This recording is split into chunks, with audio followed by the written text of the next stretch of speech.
What's up, guys? Your boy Hokage Puya here, and the final video of this little series I've been doing where I'm ranking the best players in each position that I've seen as a football fan in my life.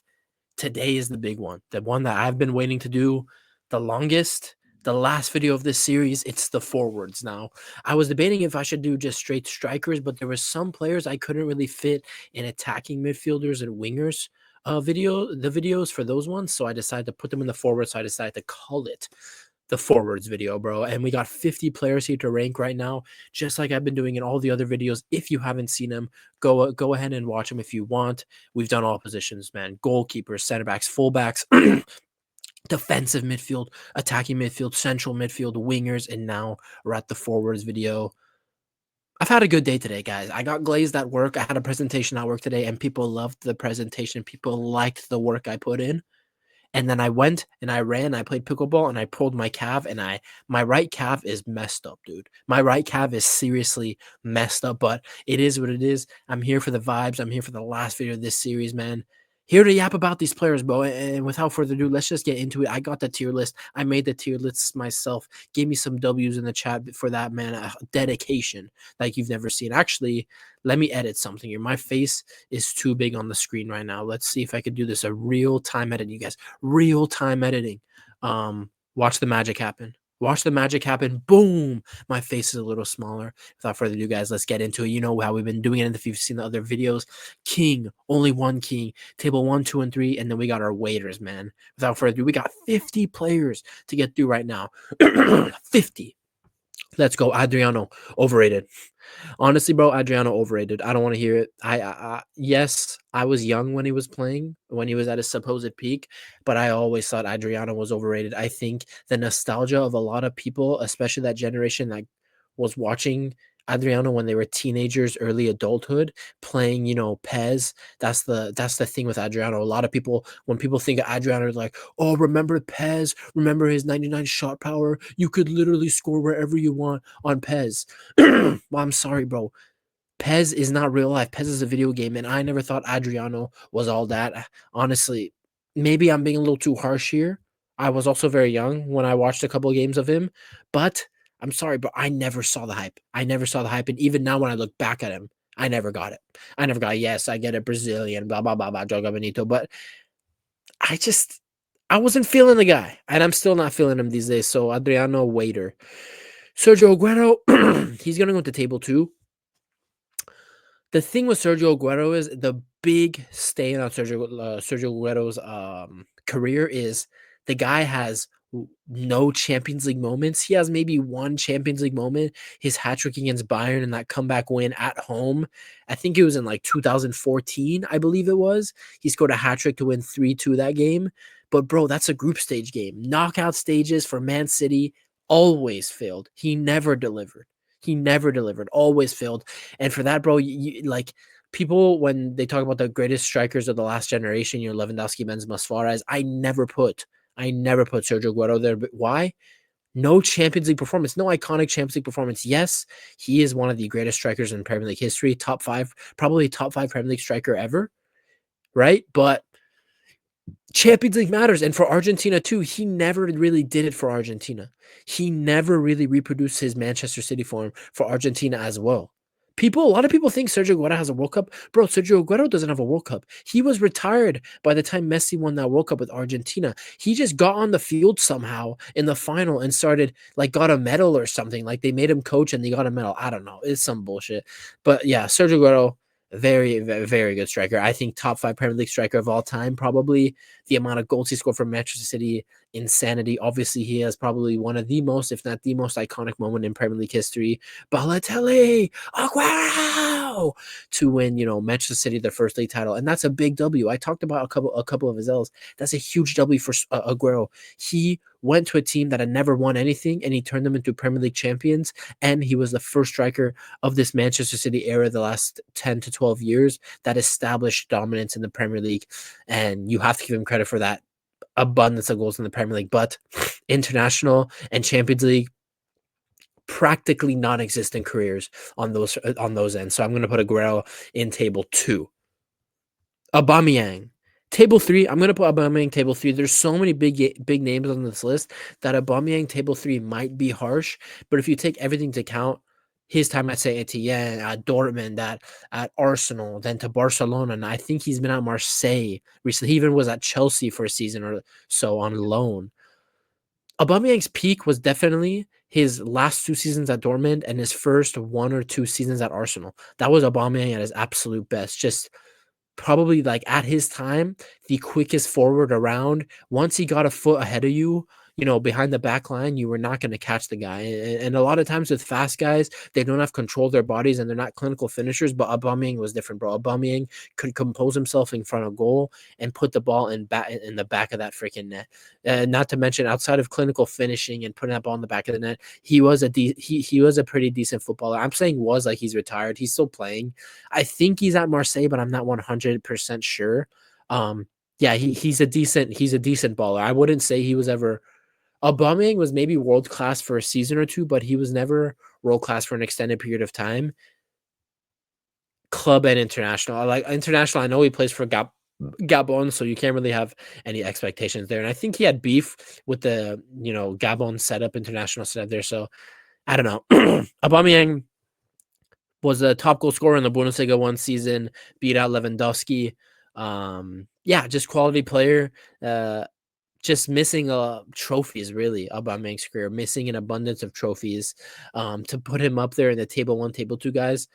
Even then, I think he's like the classic table 3 player in this list because he didn't have an insanely long peak. He didn't have many, many years of longevity, at least at the league level, and he doesn't have an insane trophy cabinet. But what he did give us was a very, very good and maybe even world class 3 to 4 year peak in the mid 2010s, late 2010s. So Aubameyang, I'm going to put him table 3.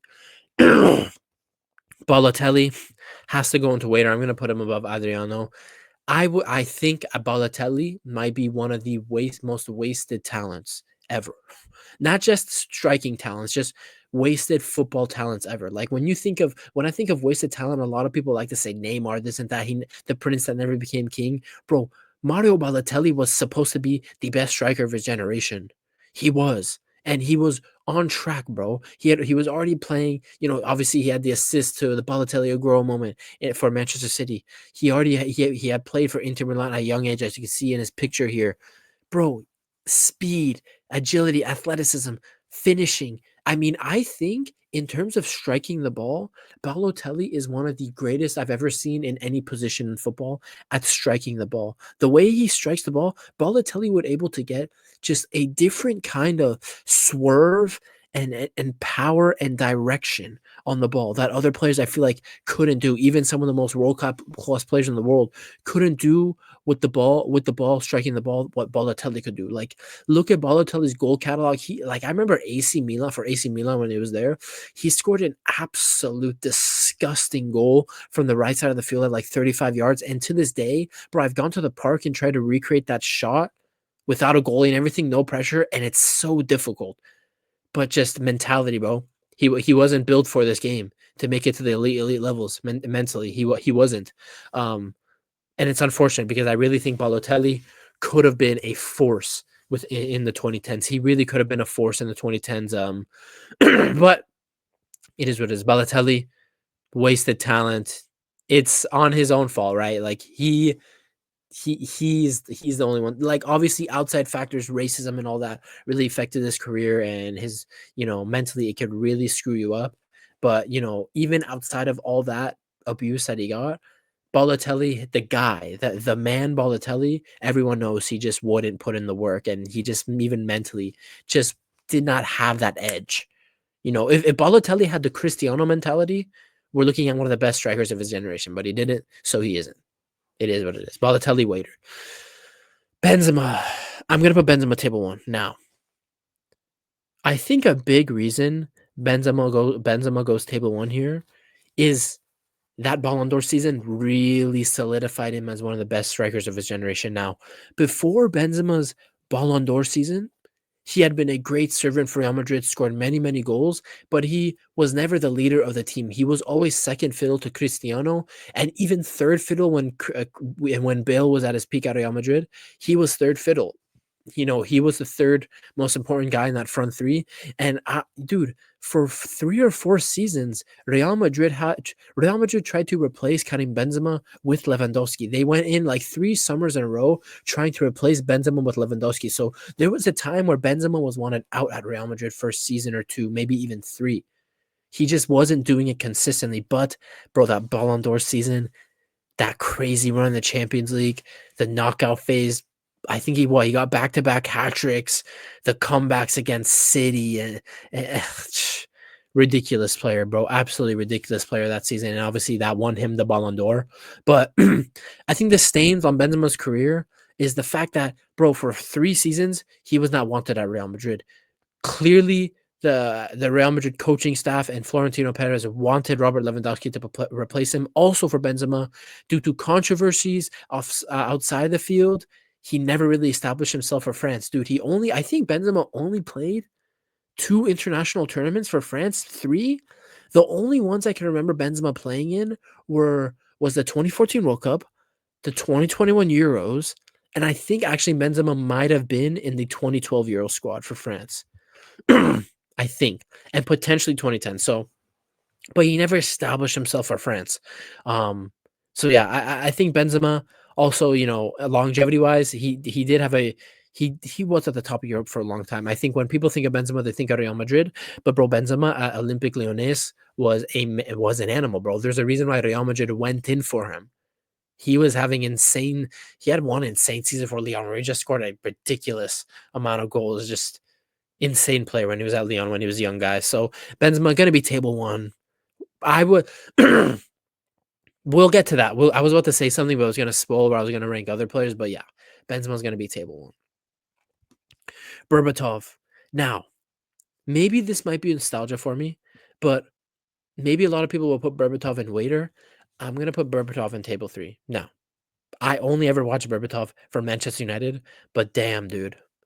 Damn, I love Berbatov at Manchester United. I wasn't even these were the days when I was a young football fan, when I was like a couple years into supporting Bayern. But bro, I was kind of looking at the Manchester United team and I saw Rooney, Berbatov, and all these guys, and I'm like, shit, I want these guys at Bayern.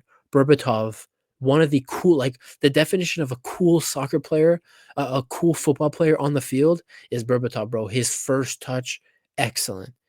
Finishing from the weirdest angles, like it didn't matter. Like he was just a normal thing for him. Berbatov was a classy player, bro. Classy player. One of the better players to come out of Eastern Europe the last 15, 20 years. I really was a big fan of Berbatov. Yeah, he wasn't always the starting striker for Manchester United, but his impact off the bench and when he would start, bro, ask any Manchester United fan, the guy was so good, Berbatov.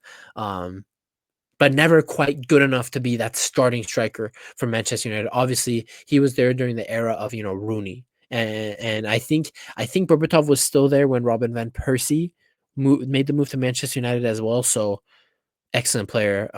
This might be nostalgia tax for me, I'll admit it, but I'm going to put Berbatov into table 3. Edinson Cavani, another example of table 2, standard table 2 player, bro. Excellent. Edinson Cavani, excellent player. Obviously, won a lot of league titles in Liga and with PSG, has a Copa America with Uruguay. Cavani is definitely going to be underrated. In 20 years, I could definitely see myself telling like my kids, oh, Cavani, you don't know about Cavani. He was like an excellent forward, was at the top of Europe for many, many years, the Uruguayan. Yeah, when I think of Cavani, bro, I always think of that long hair. I always thought he looked a little bit unique with that long hair and the goatee. Although I always hate the goatee, but bro, when Cavani was at Napoli, dude, let's talk. Let's talk about Cavani at Napoli. I think Cavani was at Napoli at the time when like Lavezzi was there back in like the early 2010s. Insane player, scored a ton of goals for Napoli. Insane goals. His goal catalog is very impressive, and he went to Ligue 1. And he was part of that Ligue 1 project where Zlatan went. They had young Marco Verratti coming in. All these guys. He was kind of the next big signing in like a second wave of players for PSG. And unfortunately at PSG, the Champions League never came through. The Champions League just never came through for him at PSG and that squad there. But Cavani was world class for a couple seasons. I mean, excellent player. I kind of wish, but the thing is, I kind of wish we saw him in the Premier League at his peak. Obviously, he played at Manchester United for like a season and a half, but that was when he was finished, bro. He was old. He wasn't gonna do anything. There was room for Cavani at some of the big teams in England in the 2010s around the time he was at PSG. So Cavani is what it is. I'm gonna put him in table 2. I'm gonna put him behind Sergio Aguero just because Sergio Aguero. I feel like Aguero is the more iconic player, is going to be the more remembered player, and had bigger moments, largely due to the fact that he played in the Premier League. A lot of people never watched Cavani in Ligue 1 for PSG. Just give it a fact. I didn't. I would only watch him in the Champions League for PSG. So yeah, Cavani, table 2. Diego Costa, table 2 or table 3? I'm gonna put Costa table 2. I think when I think of Diego Costa, this is the definition of a bully. There's physical strikers, agile strikers, a little bit of everything, ball playing strikers, fox in the box strikers, and then you just have Diego Costa, who is just a straight up bully, bro. Number one instigator, one of the biggest instigators I've ever seen at striker, dirty player. But the thing is about Diego Costa, man, he had 2 stints at Atletico Madrid. His first stint at Atletico Madrid and then his stint at Chelsea. What a player, bro. Like when Diego Costa was on the ball, you could not take the ball off this guy. He would advance. And then think of him at Chelsea. If you didn't watch him, just think of a striker who was physical with the ball, can hold it up. And then while he's holding it up, he's got freaking Eden Hazard making an overlapping run or a run out the wide. And he would pass it to Eden Hazard, bomb up the field, get into the box, get headers in from crosses put in by Hazard and Fabregas and all those guys. Elite striker.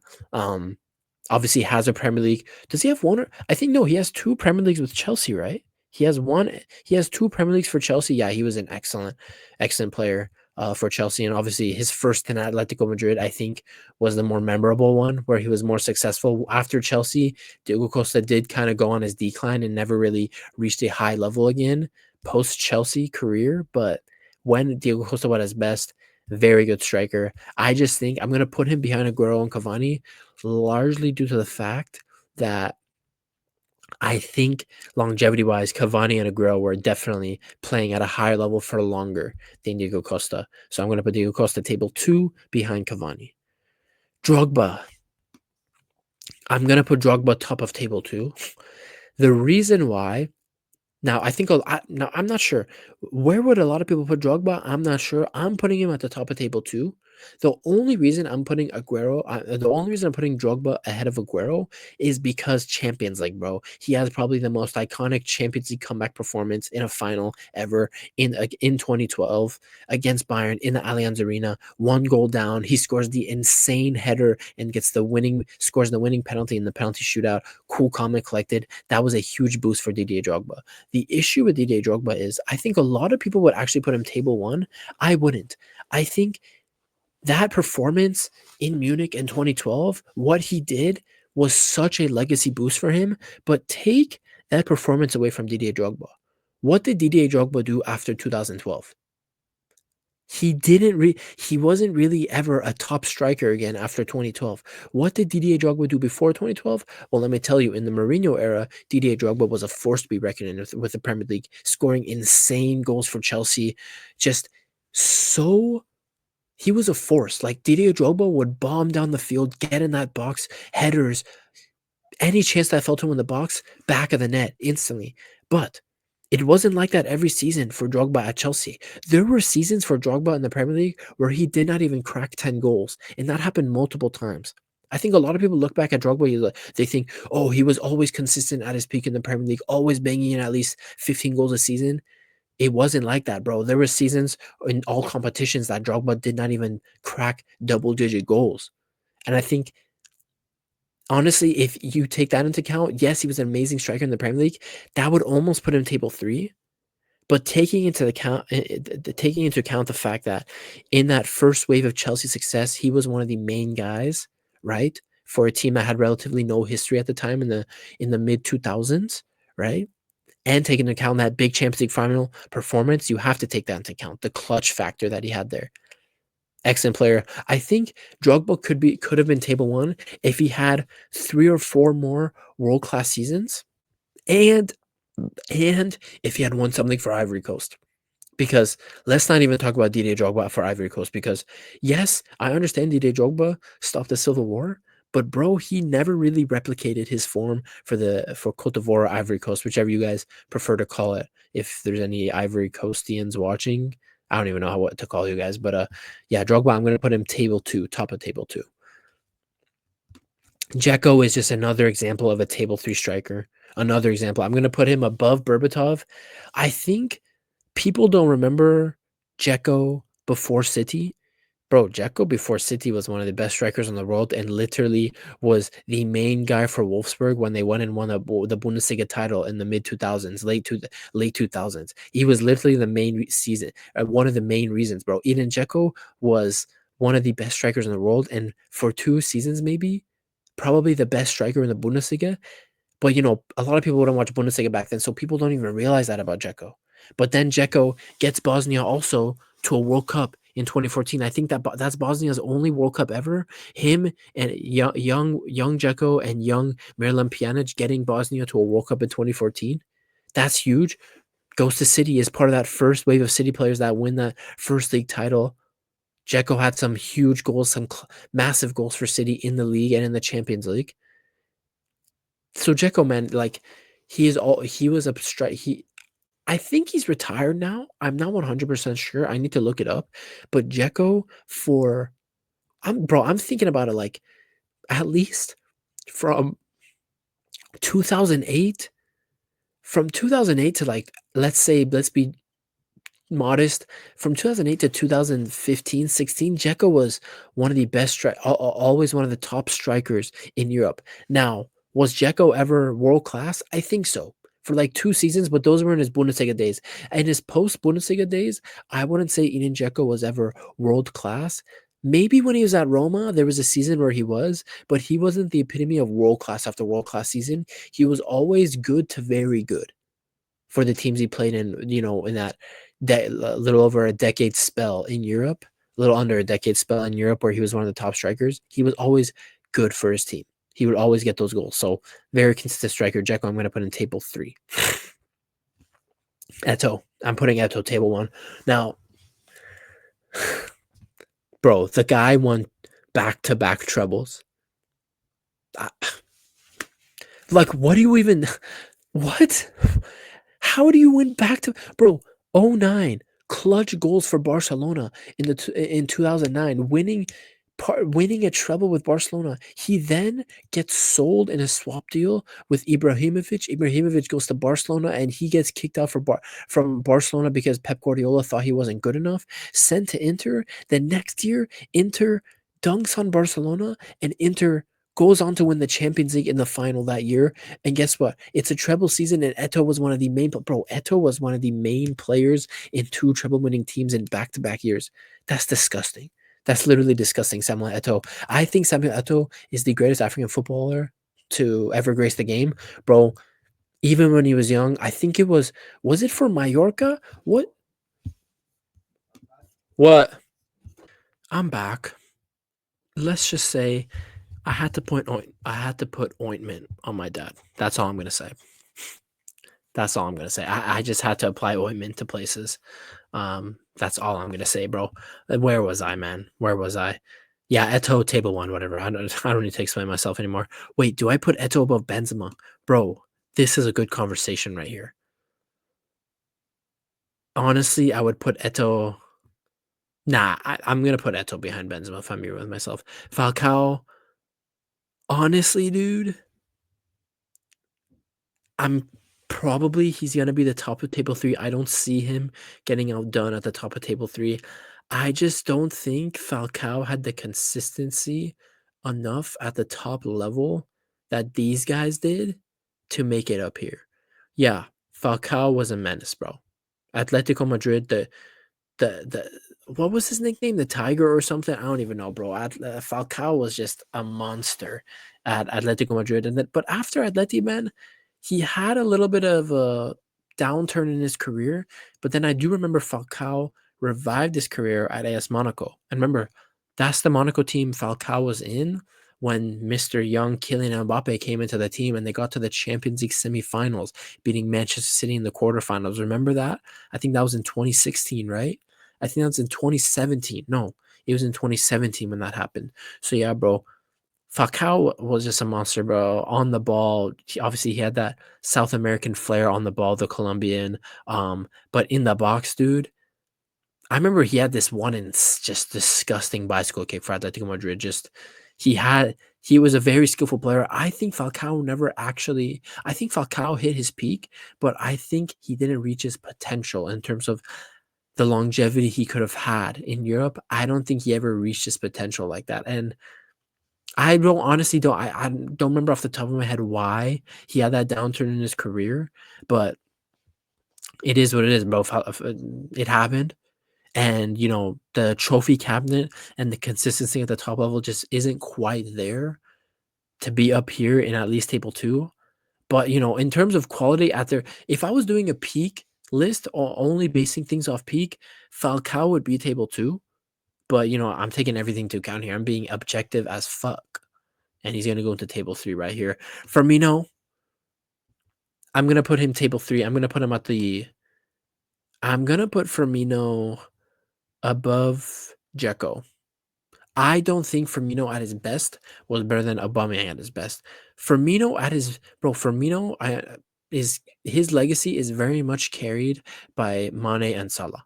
He was literally, you know, the servant to Mane and Salah. Now, yes, that's an important role to play in a front three, but it's not like I don't think Firmino was ever one of the best strikers in the world when he was at Liverpool. I don't think he was ever one of the best strikers in the world in his entire career. What was he though? He was a quality support striker. He is the kind of striker that makes his wingers better. Like Harry Kane is one of these strikers these days that makes his wingers better. Firmino is one of those strikers that would make the players around him and especially the wingers around him, the other forwards around him, better players, creating better chances for them, opening up spaces for them. That was Firmino, man. But honestly, I never thought Firmino was ever. Honestly, for that reason, I'm gonna put him behind Dzeko. I don't think Firmino was ever like a top five striker in the world for an entire season. I don't think so. And honestly, I don't ever remember Firmino having a consistently good season for 8 months, 9 months. So oftentimes he would go very hot and then sometimes go cold. I really think his legacy is carried by the Liverpool front three, but I really think Salah and Mane were carrying the most weight in that front three. Although he was playing an important support role, I never thought, he was a crucial aspect to that Liverpool team. I just never thought so. Yes, he had some great goals for Liverpool and was a great servant for them, but I don't think he was ever one of the best strikers in the world. But yeah, it is what it is. Even when he was in the Bundesliga, he did exceed my expectations. I'll tell you that. When Firmino was in the Bundesliga, I think it was at Hoffenheim before I went to Liverpool. I did not think I'd see a player that would go to the Premier League and win a Premier League and be one of the better players in the Premier League for a couple of years, as like a support player, not as a striker, not as an out and out striker. But yeah, he definitely exceeded my expectations back then when he made the move to Liverpool. I didn't expect him to become the player that he became, but he just never reached the pinnacle of being a striker. He was a support striker at Liverpool. That's how I gotta say it. So Firmino, table three. Maybe that's a little harsh. Obviously, I didn't watch every Liverpool game ever, but whenever I would watch Firmino for Liverpool, and just from public perception, outside looking in on that front three back then under Klopp, I never felt Firmino pulled as much weight as Salah and Mane did in that front three. So Firmino, I'm gonna go table three. Forlan. Now I'm not gonna lie. Forlan has a lot of 2010 World Cup tax on it for me. I understand. At club level, Manchester United or whatever. At club level, he was a good forward, good striker. Like I wouldn't say Forlan wasn't like an out and out striker, right? Like from my memories, he's like a classic forward. Like that's who I would call a forward because I wouldn't say Forlan was ever an out and out striker, in my opinion. But yeah, he's just another one of these Uruguayan beasts up front. and 2010 World Cup tax really comes into it for me. I'm gonna put him above Dzeko, but behind Aubameyang and Falcao. 2010 was crazy, bro. The performances he had at 2010, people call him the master of the Jabulani, the ball that could not be controlled. People say he's the only player at that World Cup that could control the ball. The way he would strike that Jabulani, no other player was doing it, and he was the best player for He was the best player for Uruguay that World Cup in 2010, and he got them to a fourth place finish. He got them to a semifinal, and they lost a very close game to the Netherlands. Very close game. Uruguay definitely could have gone to a World Cup final that year. They were good enough. They were good enough. But remember that Giovanni Bronkhorst, screamer in the semifinal against the Netherlands, just one of the difference makers that day. Yeah, Forlan, top player, but I don't think it's kind of similar to Firmino in the sense that I don't think Forlan had meant like world-class longevity. I don't think Forlan was ever like one of the best in his position for many, many years in a row. I don't think so. At least I don't remember him being that. I don't remember him being that. I really think 2010 was a huge boost to his legacy and a huge boost to, the people remembering him and maybe a boost to his career outlook. But yeah, maybe but bro, the World Cup is the World Cup. Some of the best players in history, many of the best players in history do not show up at World Cups. He did. I'm going to put him table 3. Jesus, 100% bottom tier waiter. There's a reason Pep sold him. Bro, 95% of the time, if Pep sells you, it means, you're not good enough. And he was sold to Arsenal. I understand Jesus went to Manchester City at an extremely young age. And at the beginning of his City career, I thought, okay, Jesus can do it. I see the quality. I could see this is the next guy after Aguero. And you guys, this is, Holland is at City right now. But Jesus was supposed to be the main guy at City right now when he was signed. And I saw that potential when he first got to City, but it just never panned out for him, man. It never panned out for him. He just has never been very clinical in front of goal. And yes, he's a striker. He plays for Manchester City, Arsenal, and Brazil. He is a clinical player, but he was never consistently clinical. Jesus would miss way too many easy chances, way too many big chances in important games at City. That's why he was sold. He went to Arsenal, and guess what? Jesus has done the same thing ever since he's gone to Arsenal. He's been hot and cold. He's been a kind of a purple patch merchant. Jesus has definitely been a purple patch merchant for Arsenal. But in big games, especially these last 2 seasons where Arsenal were title challengers, Jesus missed some sitters in games where Arsenal dropped points. So good player, technically, like he's a very technically savvy player, has that Brazilian flair to his game. But from my striker, I would never want Jesus in if I'm building an 11, Jesus will always be last on my list because in crucial moments of the season, I cannot trust this guy to put the ball in the back of the net, even with the easiest of chances, because he's shown me throughout his entire career he can't do it. He can't do it consistently. So Jesus, I'm going to put him at the bottom of the waiter category. Giroud, I'm going to put him above Aubameyang. I think Giroud is disrespected these days, bro. First of all, what the heck? First of all, take a look at Giroud's goal catalog. Then come back to this video. I pressed pause on the video. I'm so stupid. Go look at Giroud's goal catalog and then come back to me. Then let's look at Giroud. Let's look at Giroud at Arsenal, at Chelsea. I always thought he was underappreciated at both of those clubs. Won a Champions League with Chelsea, World Cup winner with France. He was a huge part. I know he didn't score. It's crazy. He played every single game for France at that World Cup. He did not score a goal. But like Firmino, he was a support striker in that France team. He made Mbappe better. He made Griezmann better. He made all those guys in the France attack that summer in 2018 better. That was a huge legacy tournament for him. I know people will dog on him for not scoring a goal that tournament. Bro, who cares? He made everyone around him good. He made everyone around him not good. He made everyone around him better, and that led to a World Cup win. Like, that's what I'm saying. There's different kinds of strikers. Giroud that tournament was a support striker now. I call Firmino a support striker and put him down here. This guy was a support striker at the freaking World Cup. the freaking World Cup. Champions League winner, World Cup winner, Olivier Giroud. Now that Giroud, okay, but that's the thing with Giroud, and I think I should actually calm down a little bit here. Giroud could be higher if he had a couple seasons where he was world class. I don't think Giroud was ever in a conversation of being one of the best players in the world for an extended period of time ever. There has probably been months, couple, 2 or 3 month spells in his career at all the clubs he's played at where he could have been in that conversation of top 5, definitely top 10. But Giroud, I don't think was ever considered world class in his career. But the reason why I'm putting Giroud so high here is that World Cup, bro. World Cup is king. World Cup is king. You show up at a World Cup, I'm giving you mad props, bro. I'm giving you mad props. Giroud, just like Forlan, getting a lot of props here because of the World Cup, because the World Cup is king. It's the pinnacle of football. And also, I just think Giroud's underappreciated in his career. Like I said, go look at his goal catalog. He scored an insane range of goals for such a big guy, a guy of his stature.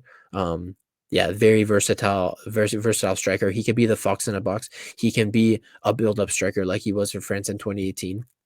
He's a very versatile striker. He could do many different styles of striking play, from the striker position. So I think he's an underappreciated striker for sure, underrated. Giroud, I'm going to put him table 3. Mario Gomez, again underappreciated. Champions League winner for Bayern. Unfortunately, he was injured and didn't go to the 2014 World Cup, but Mario Gomez would have been in that 2014 Germany squad. He would have been a World Cup winner. Gomez at Bayern, excellent. Went to Fiorentina, had a couple excellent seasons there in Serie A.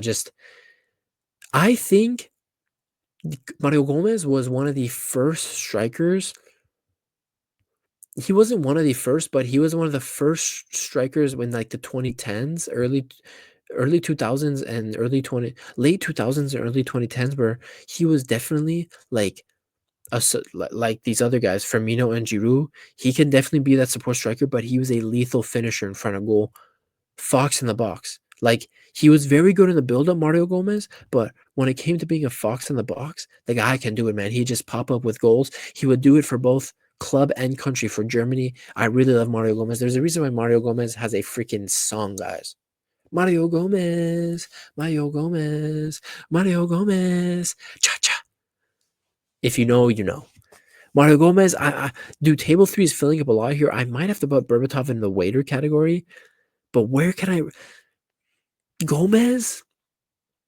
I think I'd put Gomez above Giroud, largely because I think, bro, Gomez at his peak was one of the best strikers in the world. 100% Gomez at his peak was one of the best strikers in the world. So I think that's why I'm going to put him above Giroud for 100%. And he did it in multiple leagues in the Bundesliga and Serie A. He was one of the best strikers in both leagues for a couple of seasons. Yeah, Mario Gomez was one of the top strikers of his generation for many, many years. I'm going to put him table 3. He's got those league titles. Yeah, trophy cabinet, performances.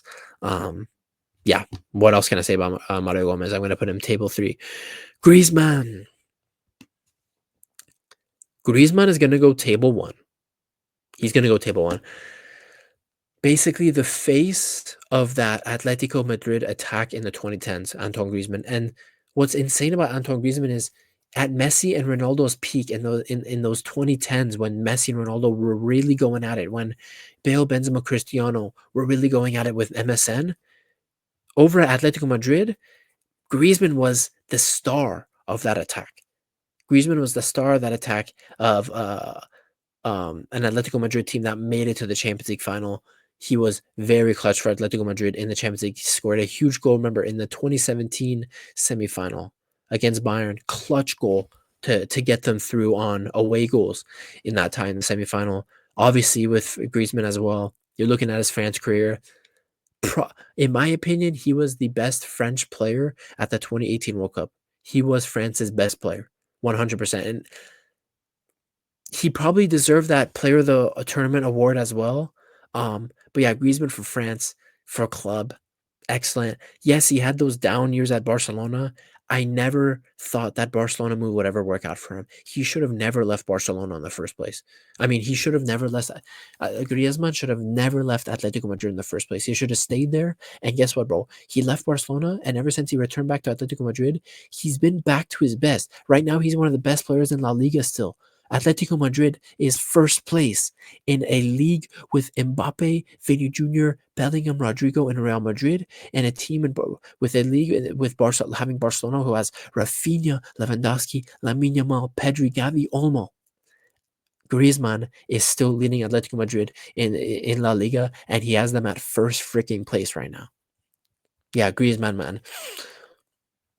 Bro, Griezmann has been consistently world class for what?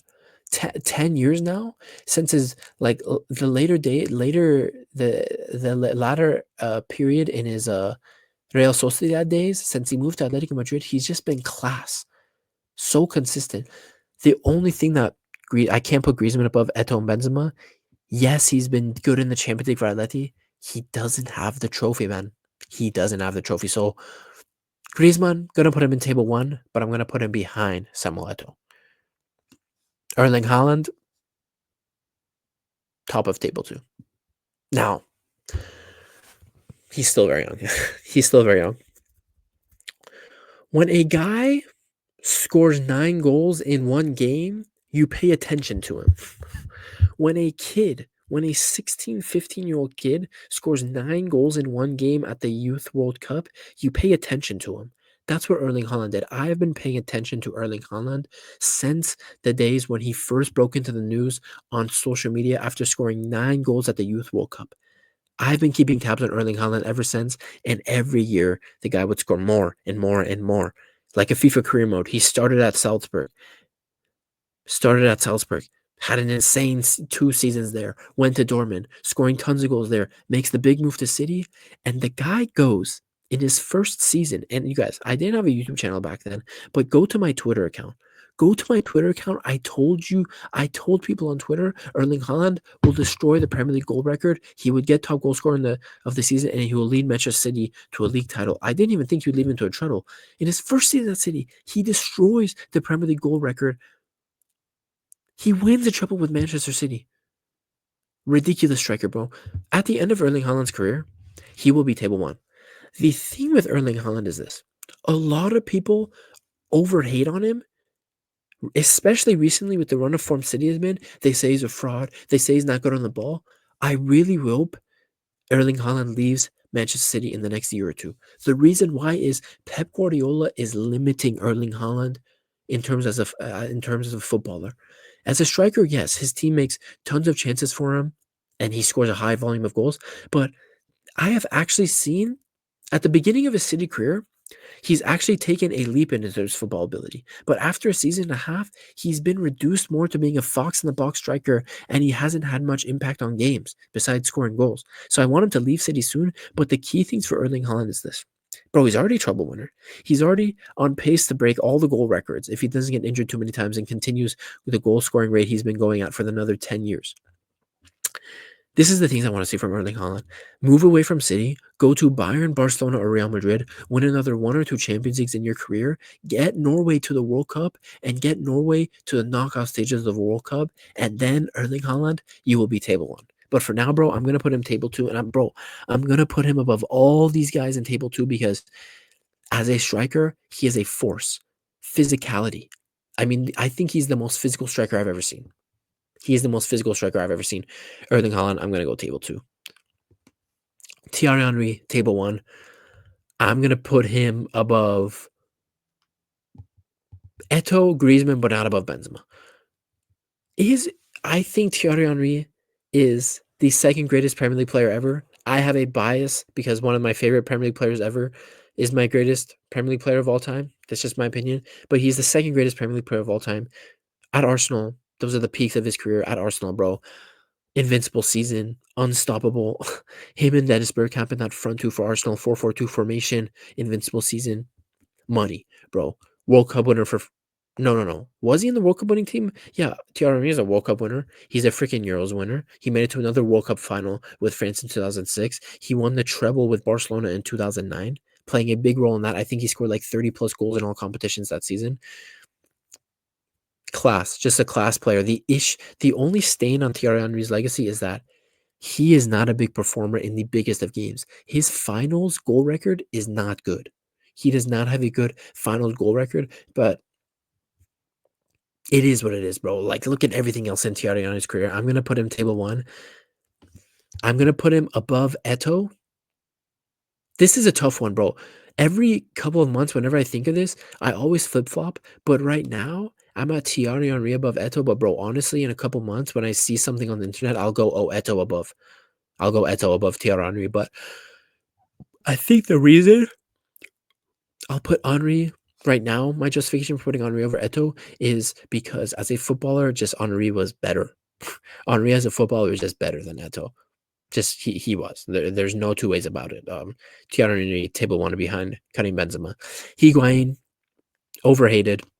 Overhated. Higuain, definitely overrated. Bro, I'm sorry, Berbatov. I'm so sorry. And honestly, Firmino, I'm gonna put him right here. I'm gonna put Firmino right here as well. After the table three is getting way too crowded, bro. There's not enough food to share at table three for all these freaking guys I'm putting in there. Yeah, bro. Higuain, I'm gonna put him in table three. On just overhated, dude. He really was overrated, bro. Higuain coming up. There's a reason why at such a young age Higuain was at Real Madrid and starting. There is a reason why, dude. The guy was a top striker in the world for many years. Now, yes, towards the latter days of his career in Europe, he was clowned on. People called him fat and everything. I understand. But, bro, Higuain at Real Madrid, Higuain at Napoli, Higuain was one of those guys in world football. He was one of the top strikers in the world. His legacy really did take a hit, especially in the 2014 World Cup, where Messi fans really destroyed his legacy a bit after that World Cup, saying he's at fault for Messi not winning the World Cup. All that internet bullcrap, calling him fat, everything. But Higuain, excellent, world class at Napoli, had a good season at Juventus, or world class season or two at Juventus. For Real Madrid, bro, he's fucking was starting as a very young striker at Real Madrid. I think he's overhated at this point. I think the reason I'm gonna put Higuain behind Falcao is because I think Falcao's peak is better than Higuain's peak. So I'm gonna put Higuain in table three behind Radama.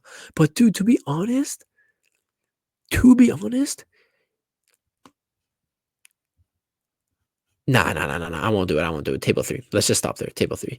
Klaas-Jan Huntelaar. I'm gonna put him in waiter behind Berbatov, just quality striker. He's in this list because I've watched a ton of him in the Bundesliga. Just a marksman, just an absolute marksman. I really like the guy. I liked his mentality as a striker. He is one of those guys where if you give him a chance, he will put it in the back of the net. Like, he was a clinical guy.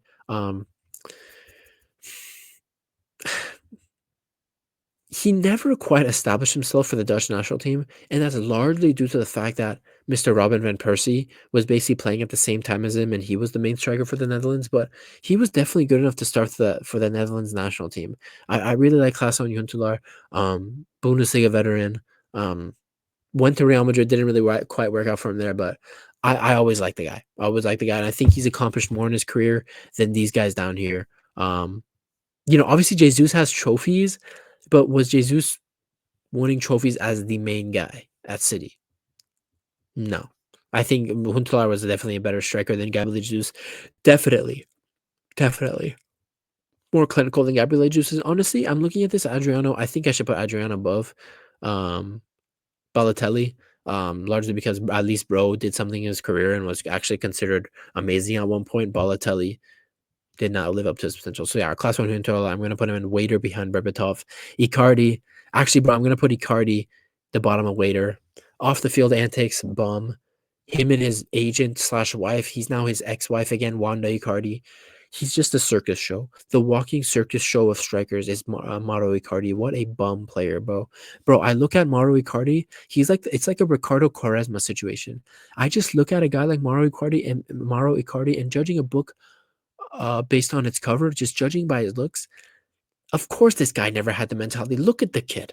He looks like a gangster, bro. Of course he was never gonna have the mentality to make it in football.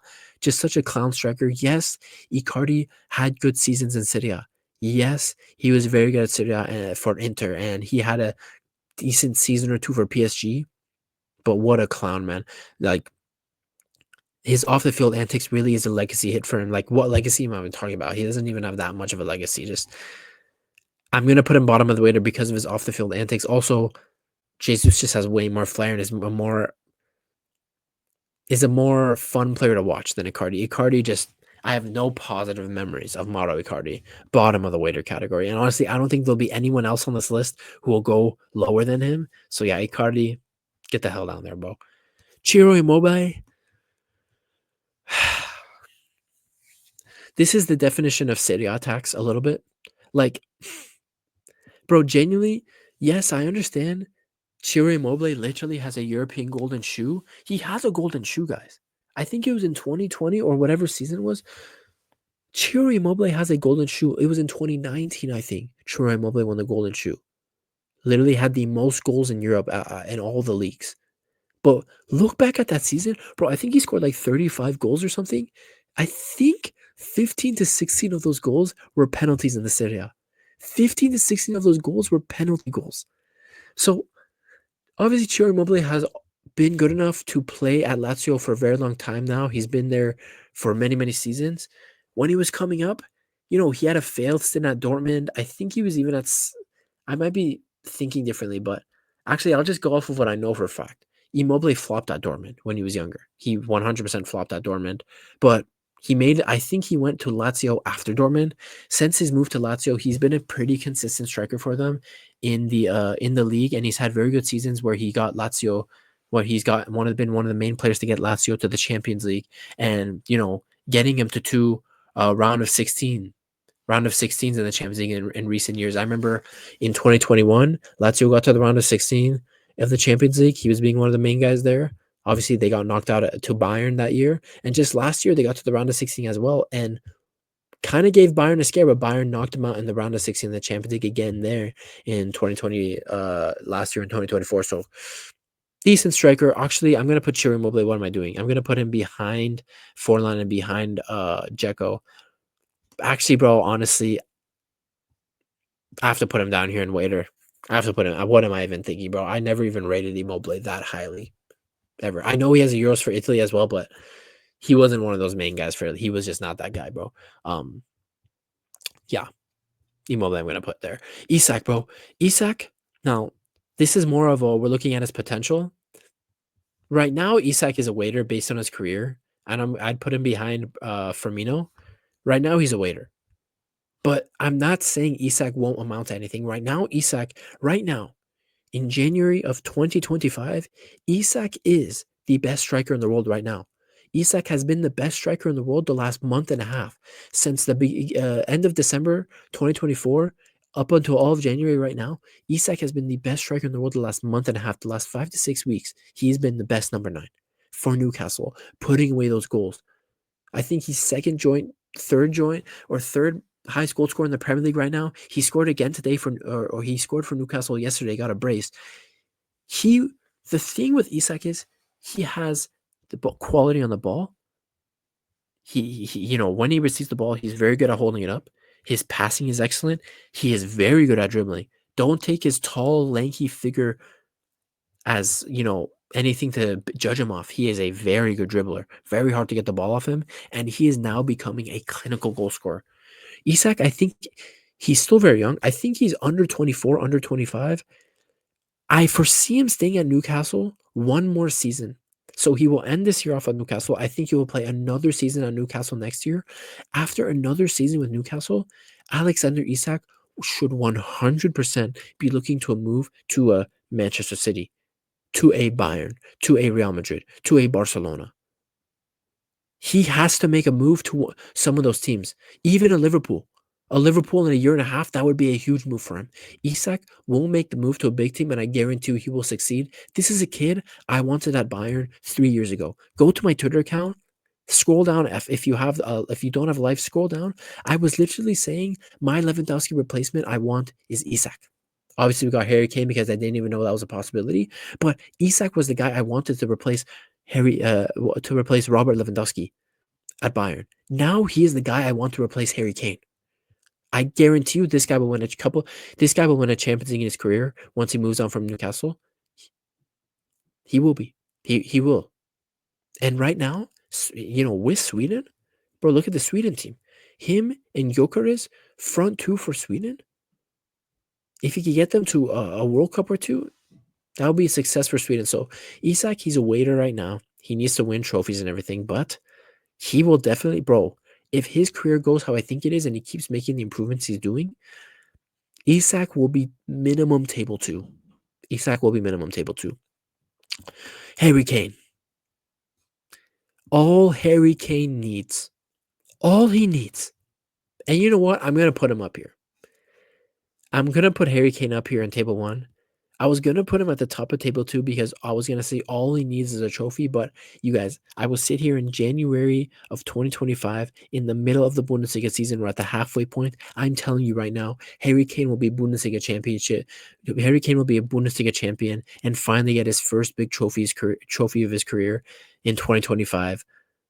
That's why I'm going to put Harry Kane in table 1 because I'm already anticipating him to get his first trophy this season. I'm sure Bayern will get the league title done and have the professionalism to carry it out the second half of the season. But Harry Kane, table 1. He's just one of those strikers that makes the players around him better.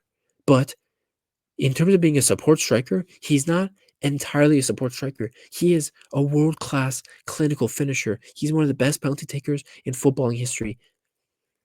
He's one of the best strikers at dropping in deep and playmaking, starting up attacks, at holding up the ball. The only thing that I wish Harry Kane was better at was the fox in the box style of this game. He isn't necessarily a guy to camp in that box and be there for open headers, be there for crosses. He's not that kind of striker. And I kind of wish he was, or at least he had a stronger side of that game to him.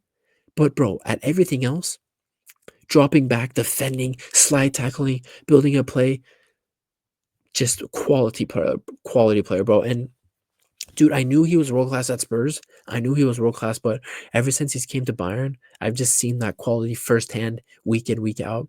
Excellent player, bro. Excellent player. I'm gonna put Harry Kane in table 1, but I have to put him behind all these guys because he just doesn't have the trophies. If he had the trophies, if he were to win a World Cup with England and win a league titles with Bayern, and if he were to win a Champions League with Bayern, say all that happens, I would comfortably put Harry Kane up here, potentially above Henry, potentially even past Benzema. But for now, he's going to be at the bottom of table 1. Miroslav Klose. I'm putting him in table 2 now. Why am I putting him in table 2? Yes, Miroslav Klose never had an illustrious club career. He was always a very good striker for Bayern. He spent a lot of years at Lazio. Before Ciro Immobile, Miroslav Klose was the guy at Lazio. The reason why you have to put Miroslav Klose above table 3 and into table 2, and honestly, up here, the reason honestly, up here, past Drogba, maybe this is too generous. Maybe I'd put him over here because Cavani has performed at a World Cup. The reason you have to put Miroslav Klose this high, in my opinion, is that the World Cup is the pinnacle of football. There have been hundreds of world-class top players, tens, hundreds of top forwards that go to the World Cup and they just can't do it. They can't get the goal in the back of the net. They cannot show up for their country in the biggest of moments. Miroslav Klose, guys, is the king of the World Cup in terms of goal scoring. He has the most goals in World Cup history across all tournaments. He played in 2002, where he got to a final with Germany in 2002, 2006, 2010, and 2014 when he was older, winning that World Cup with Germany, scoring that record-breaking goal in the semifinal against Brazil, 7-1. Right? Not that many players go to the World Cup and score consistently. He does. He did. Every World Cup consistently scoring goals. It's hard as shit to do. And he did it. Cristiano couldn't do it. Messi couldn't do it consistently. He couldn't do it consistently. Like, bro, when you perform like that at the pinnacle of football multiple times, you have to respect it. So Muratov close to table 2. Sorry, I got a little sidetracked. There's something going on in the background of my house. I was kind of losing my trail of thought. Lautaro Martinez. Lautaro Martinez. I have to pause the video again, you guys. When I'm sitting here recording for so long, at times I have to pause because there's things going on in the background. I will be back in a second because when I pause it, time doesn't stop for you guys. It's going to cut right back to me.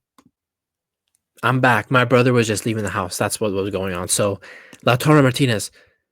Listen, Lautaro Martinez, I think before this last Copa America in the summer, I would have probably put him right here behind Falcao and in front of Higuain.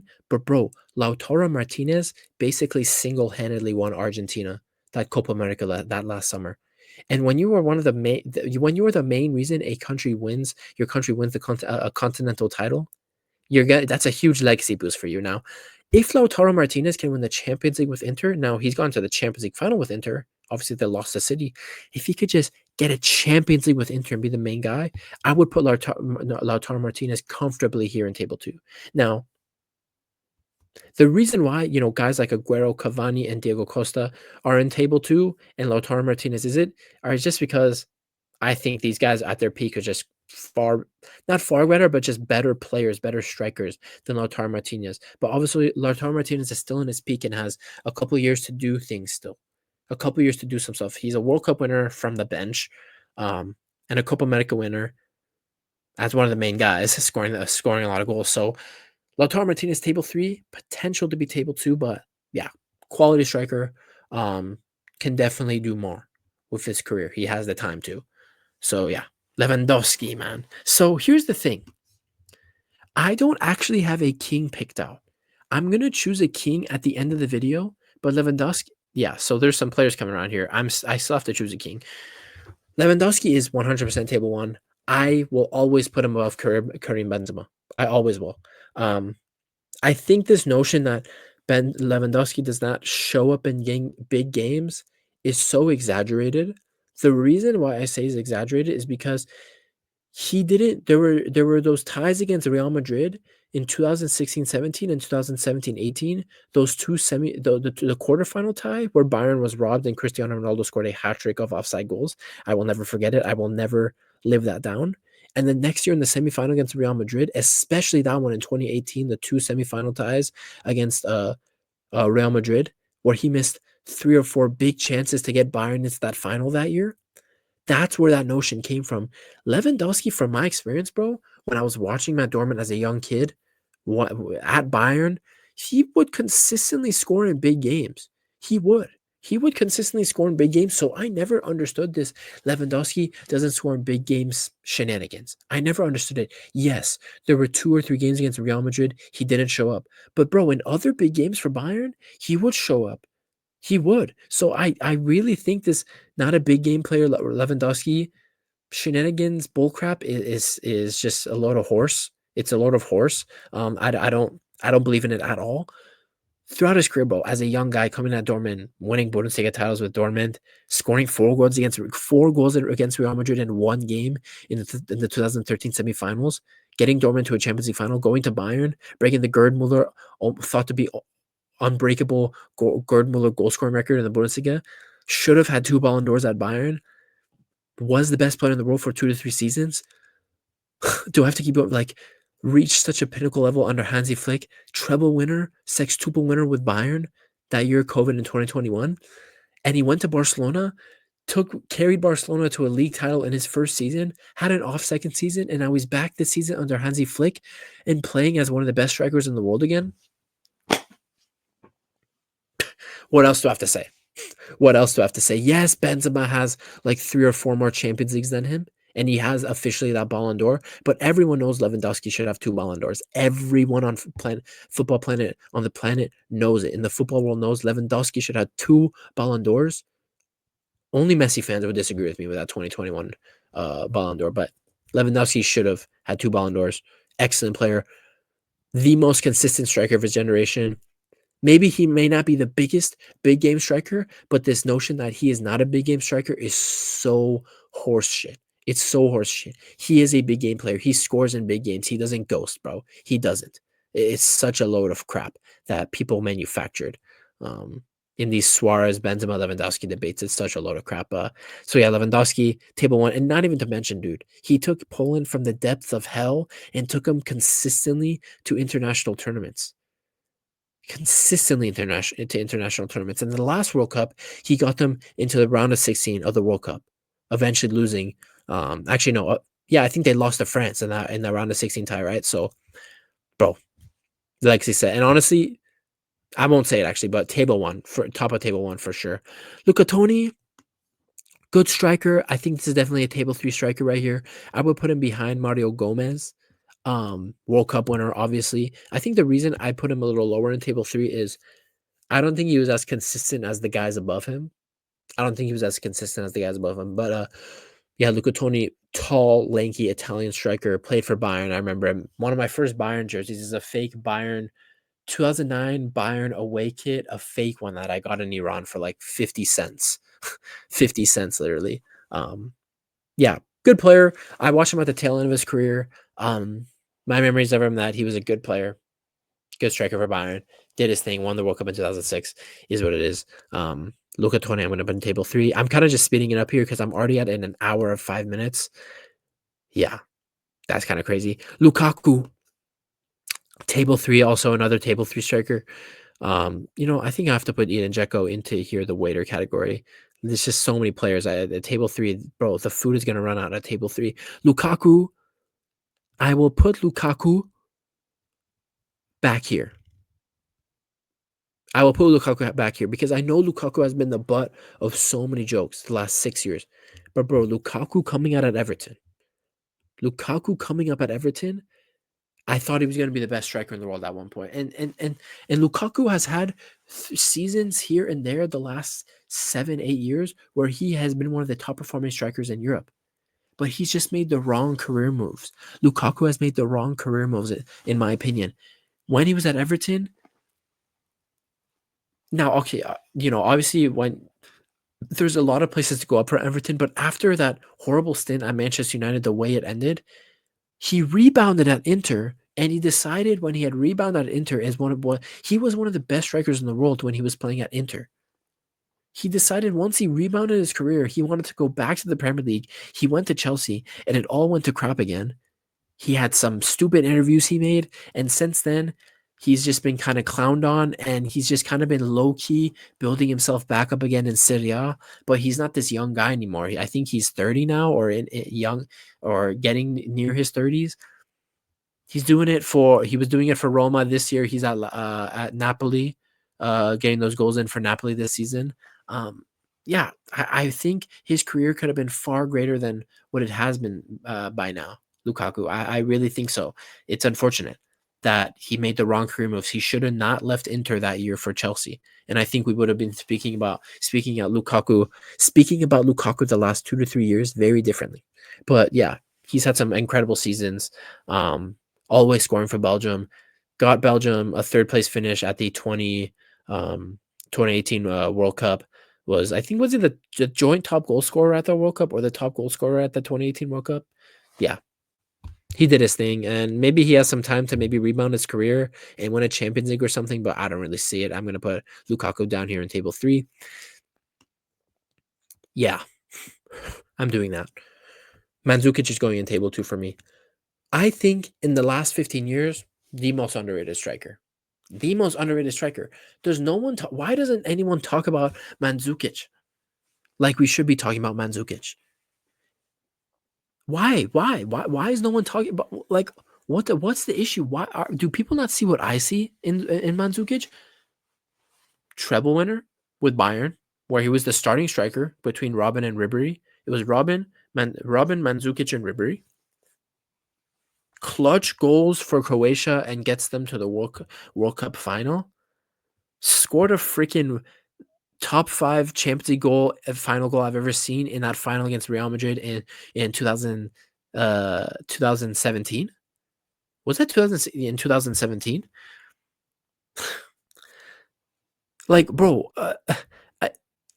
I think he's so underrated. He's a clinical striker. Fox in the box, yes, he isn't the most technically savvy striker, but bro, when it came to putting the ball in the back of the net in the big moments as well, especially in the big moments, bro, he's one of the best strikers I've ever seen in the big moments. Mario Mandzukic, one of the best. Obviously, in the World Cup final, it didn't happen for him. I guess he technically scored in the World Cup final. Obviously, Hugo Lloris mistake. I can't really count that, to be honest. But bro, just underrated. I didn't even know how to explain it. Why I think he's so underrated. I just think he's so underrated. I think he's table two.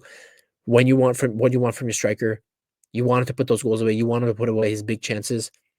Score in the Champions League final. Score clutch goals for Croatia in the World Cup. Uh, Juventus Champions League final goal. I mean, consistent goal scoring throughout a decade plus.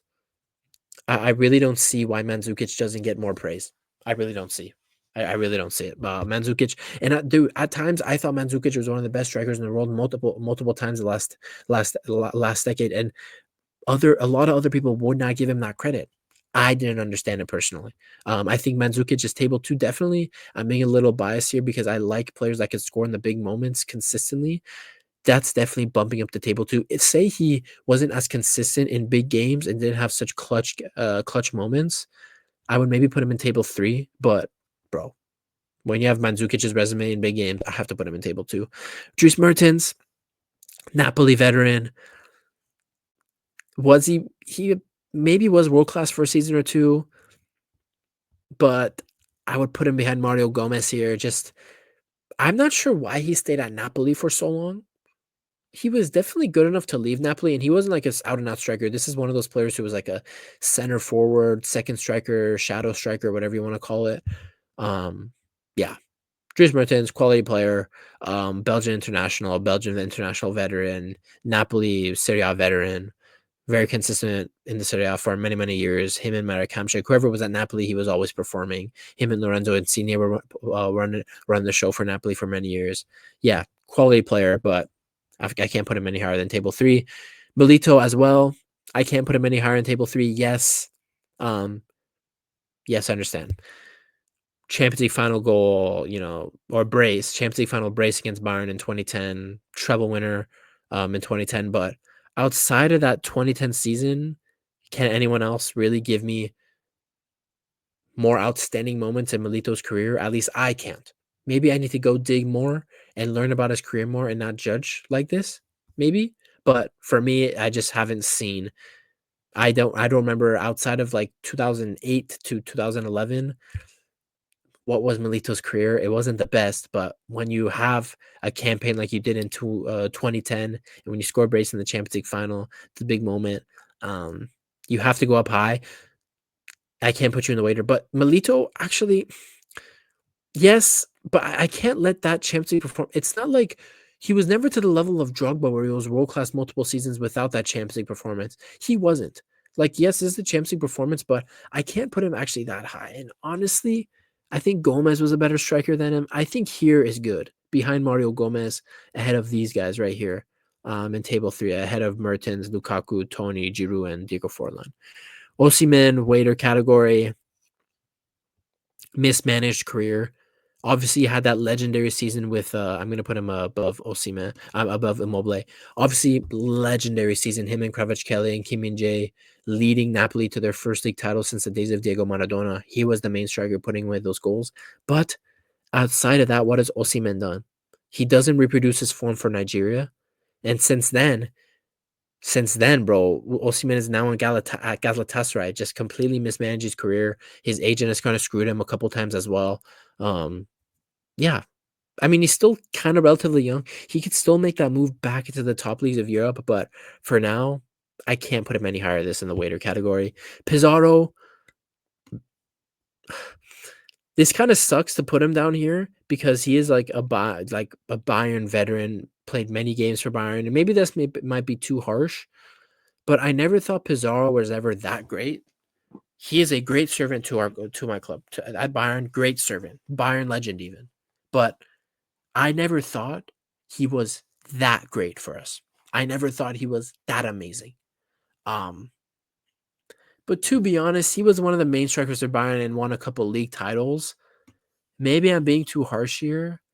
I should put him in table 3, but I can't put him above Forlan because of that 2010. So actually, I'll put Pizarro in the bottom of table 3, but I think a lot of Bayern fans overhype him. I don't think he was as good as a lot of Bayern fans say. I'm gonna put him table 3. I gotta speed up my shit here, bro. Raul, one of the best goal scorers in Real Madrid history. Do I even have to say anything, bro? Raul, what a guy. Now, I saw Raul towards the end of his career. I actually saw more of Raul at Schalke. I saw more of Raul after his Real Madrid days when he was at Schalke. But just looking into the player, all the stuff I've seen from him, the goal record at Real Madrid, his goals in the amount of games he played, Real Madrid legend, table 100%. Raul, excellent striker. Is he kind of underrated these days? I feel like Raul's name isn't put up. I feel like Raul's name isn't put into the same caliber of names as these guys here. Honestly, I don't think so. So honestly, Raul might be a little underrated here. Obviously, I have to put him above Kane. Do I put him above Griezmann? Bro, I rate Griezmann really highly. I'm gonna put him above Kane because the guy in table 1 with no trophies has to be at the bottom of table 1. He's got to win some fucking trophies first. But Raul, table 1, Wayne Rooney, table 1, and I'm gonna put Wayne Rooney up here. This is the guy. Yes, I'm putting Henry ahead of him in terms of strikers. I think Wayne Rooney is the greatest Premier League player of all time. He is my favorite English player of all time. He's my favorite Manchester United player of all time. Like, when I think of Manchester United, after Sir Alex Ferguson, I think of Wayne freaking Rooney. I think of Wayne Rooney before Cristiano Ronaldo and Paul Scholes and David Beckham for Manchester United. I think of Wayne Rooney first. What a guy, dude. Coming up at 16 years old, just balling out in the Premier League, something we had never seen in the Premier League back then. I was very young back then. Don't get me wrong. I wasn't watching him at 16 in like 2003, 2004, or 2005. But looking back at it, when have we ever seen a 16-year-old ball out in the Premier League like he did? And after that, he makes from Everton, makes the move to United and just solidifies himself as the Premier League great, Manchester United record goal scorer. Was England's record goal scorer before Harry Kane broke it. Champions League for Manchester United. League titles upon league titles upon league titles. Goals upon goals upon goals. Consistency. Quality player. And he wasn't just a striker scoring goals. This is a quality football player, Wayne Rooney. I think Wayne Rooney is the greatest English talent to ever come out of England. He is the greatest, most talented player to ever come out of England. I put him higher than Jude Bellingham, who is obviously right now the English talent in the world right now. I put him above Jude Bellingham. That's how good Wayne Rooney was. Table 1 for me. Van Persie.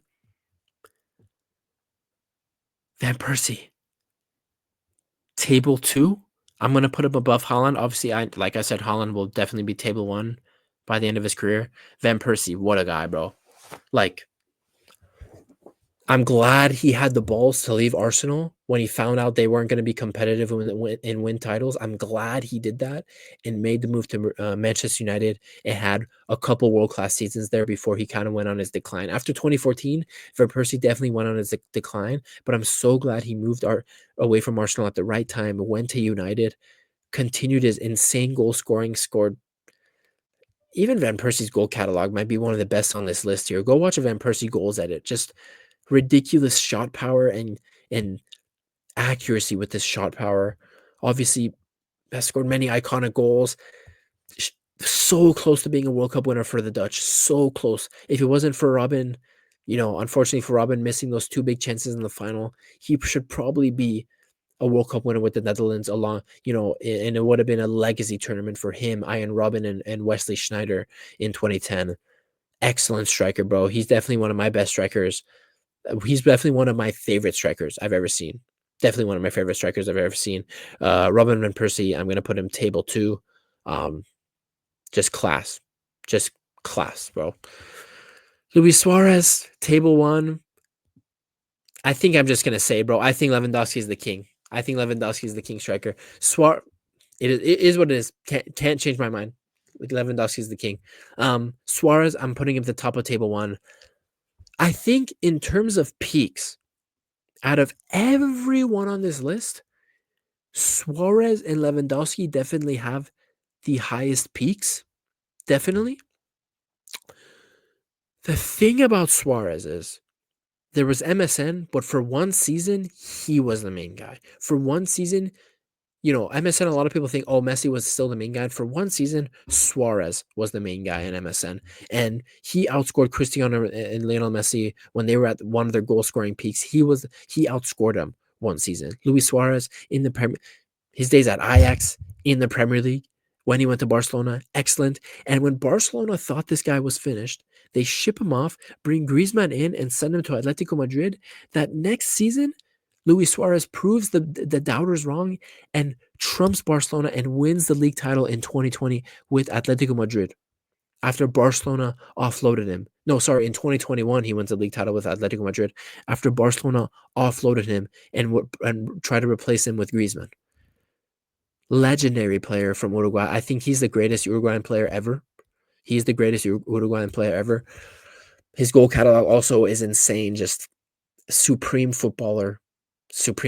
Just words can't describe how good this guy was. But I think the reason why I'll put Suarez below Lewandowski. Look at his Champions League record. I understand Luis Suarez is a Champions League winner and treble winner in 2015. I understand that. Outside of that season in the Champions League, look at his goal record. The guy, after all the Champions League games he played, only has 24 goals, and he has never scored an away goal in the Champions League. That's ridiculous. That's ridiculously bad for a striker of his caliber compared to Robert Lewandowski, who is literally the third highest goal scorer in Champions League history. No, I'm sorry. Even as time progresses right now, he's in, Luis Suarez has been finished the last 2 to 3 seasons. Lewandowski had a little bit of a dip in form, but is now probably a top 5 striker in the world still at 36 years old, doing it for Barcelona. Lewandowski is the king for me. Tevez table 2. I'm going to put Tevez above Diego Costa. I'm running out of time here. I've been yapping for too long. Carlos Tevez, he was ugly. I understand. Carlos Tevez this guy was hideous. But dude, when he was at West Ham, when he was at him and Mascherano at West Ham, when he was at United, just bro, he's so quick. He was like a little ball of energy. Carlos Tevez, from what I remember in those days, bro was like a little ball of energy, ready to just attack a ball whenever it came to him. Then I think the most impressed I've actually ever been with Carlos Tevez was actually when he was older at Juventus. It was at Juventus where I really liked Carlos Tevez the most. I think he's most mature. The moment in his career where he was the most mature as a striker in terms of his overall play and in terms of his, abilities as a striker, putting the ball in the back of the net, I think was at Juventus actually. People forget Juventus at Carlos Tevez, and people forget Carlos Tevez was world class at Juventus for a season or two. Those was actually my favorite years of Carlos Tevez in his career when he was at Juventus. The only thing with Tevez also that is kind of a stay on his legacy is wouldn't really perform for Argentina. That was kind of an issue with a lot of Argentinian forwards in his generation. They would not reproduce their club form for the national team. And, you cannot name me an iconic Carlos Tevez performance for Argentina. You can't. So that's a stand on his legacy. But yeah, Carlos Tevez, when I think of him, bro, just I think for some reason, I've always thought of him as like the Tasmanian devil. Just like a ball of energy ready to attack the ball, man. Like an ugly ball. Like he's always just reminded me of the Tasmanian devil, bro. But yeah, Carlos Tevez, I'm going to put him in table 2. This is harsh, bro. But Fernando Torres is probably going to be top of table 3. Now, Torres at his peak, excellent. Scored the winning goal in a Euro final for Spain in 2008. Excellent for Liverpool. I mean, long hair, blonde hair, Torres with the headband for Liverpool in 2007, 8, and 9. What a freaking player. What a freaking player Fernando Torres was. But what was Fernando Torres after 2009? He wasn't that good, bro. so many seasons where he did not even crack 10 goals in all competitions after 2010. Obviously, he made the move to Chelsea and his career just went. And for the last 7, 8 years of his career, Fernando Torres was never in the best striker in the world conversations ever again. He wasn't even top 10. He wasn't even top 15. He just fell off the face of the planet. Um, and I understand before Liverpool, he was a decent striker for Atletico Madrid. He was hitting double digit goals a couple seasons in a row before moving to Liverpool. But yeah, although his peak was very good, Torres just flew off a cliff. And honestly, I kind of want to put him table two. But seeing the other players that are going to go there right now, I don't think I can. There'll be too many players in table two. Fernando Torres, top of table three. Totti, actually now Totti's going to be top of table two. Totti would have been table one if he just left Roma, went to Real Madrid or whatever, and won trophy somewhere else. I understand he's a one club man, and some people might say, "Don't you can't hold that against him." I'm holding it against him. Supremely talented player for Francesco Totti, but I just did not understand why he had to stay at Roma. He could have gone and done way greater things in his club career than stay and be a one club man at Roma. I just didn't understand that, bro. I didn't understand that loyalty. But respect to him, quality player, World Cup winner, excellent. Obviously, I saw Francesco Totti. I remember him like maybe 2008 and 9 after. Some people would say Francesco Totti's peak was before that, but I've watched a lot of him in his past. I understand the player he was. So Francesco Totti, I'm gonna put him table two. Low key, I like Van Persie more, but I have to put Francesco Totti above Robin Van Persie. Jamie Vardy. Now, I really have a soft spot for Jamie Vardy because he's a guy that was counted out young in his career as a young guy coming up. But I loved Jamie Vardy at his peak for Leicester. I love that shit. And I love that he was the only guy of like Conte, Mahrez, and Drinkwater and all these guys that won the league title with Leicester. He was the one guy that stayed there. And he's still at Leicester right now. Got demoted to the championship with Leicester. And now he's back in the Premier League this season. And he's still scoring a couple goals here and there for Leicester and trying to keep them up. Freaking legend, Premier League legend. Obviously, in that season, winning the Premier League with Leicester, literally the most underdog story ever in football history, at least at the club level. And bro, Vardy scored like broke the record for the record amount of goals scored in consecutive games in the Premier League. Remember, it's 11. It's heaven for Jamie Vardy. I love Jamie Vardy, man. I love him. Just a peak English shithouse player, but he's not your classic English shithouse player. He's actually a quality striker with elite ball finishing, elite finishing. Some of the best finishing we've ever seen from English strikers. So, Jamie Vardy, table two. David Villa, table three, Jamie Vardy. David Villa, I'm going to go table one. Just excellent, bro. I love him. Excellent player for Spain, for Barcelona. Big game player. If he couldn't play striker, he could do, honestly, I thought David Villa was actually at his best playing a little more to the left, maybe coming in off the left and doing his work off the left. I love David Villa from there as well. Excellent player. It's David Villa, bro. Do I even have to explain after I've been yapping for so long now? An hour and 30 minutes in. And then Zlatan. Yes, Zlatan doesn't have a Champions League. I understand. Yes. But Zlatan Ibrahimovic, he's going to go down here with Harry Kane in table one, above Harry Kane because he's won a bunch of league titles.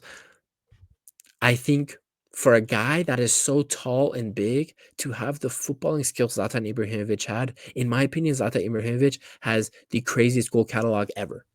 Now, out of all these players I've mentioned goal catalog, this is the guy. This is the striker with the craziest, most unique, coolest, most shocking goal catalog ever. Bicycle kick from 35 yards out, still the greatest goal I've ever seen in football against England. Long shots from 40 yards, back heel goals in the center of the box with 5 players surrounding him. Everything. But he's not just a tall guy doing acrobatic goal making, scoring acrobatic goals. The dribbling Zlatan Ibrahimovic possessed as such a tall, big person. Elite, bro. Zlatan Ibrahimovic, the only stay on his legacy is every team he went to. He played for AC Milan, Inter, Barcelona, PSG, Manchester United. He played for all these teams. He can never even make it to a Champions League final and ever win the Champions League. That's the biggest stain on Zlatan Ibrahimovic's legacy. And you guys, that's my strikers list slash forwards list. This is how I'm going to end it. I think I'm pretty happy with it.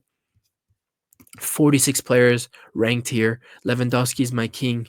Suarez, I'm not even going to say all these names, bro. It's 46 names. You could see the tier list right here below me. I had fun doing this. I like doing these kinds of videos, although no one really watches them. I'm just out here on my YouTube channel yapping because I just like to yap about this shit. Like, bro, honestly, I sit in my car sometimes and make up scenarios where I'm just talking to imaginary people and where I'm just like talking to imaginary people about football. Like, so that's why I literally made this YouTube channel, to literally get the demons of my football conversations out into the open. So yeah, I wanted to do this series ranking all the players in each position that I've seen and that I'm comfortable ranking. This is my forwards, man. If you enjoyed the video, like it. If you're new around here, subscribe. I looked into my analytics, like 67% of the people that watch my videos aren't subscribed. So if you're one of them, hit the subscribe button. You don't have to hit the notifications bell or anything. Just subscribe if you enjoy the content. Yeah, I greatly be greatly appreciated. Like it, like the video. Share it, comment, bro. If you disagree with me, comment. Like, maybe in your opinion, some of my takes here have been gobshite and absolutely backwards. You might think I'm a hooligan with some of the things I've said in the last hour and 31 minutes. But yeah, let me know if you agree or disagree in the comments. You guys, this is the end of this series. I'll probably do more tier list slash ranking videos at the end of this season, kind of doing my best players in each position for the season, or like a team of the year kind of thing, team of the season kind of thing. But yeah, yes, hope you enjoyed the video. It's been your boy Hokage Puya for another nice little yapping session. I'll see you guys in the next one. Peace.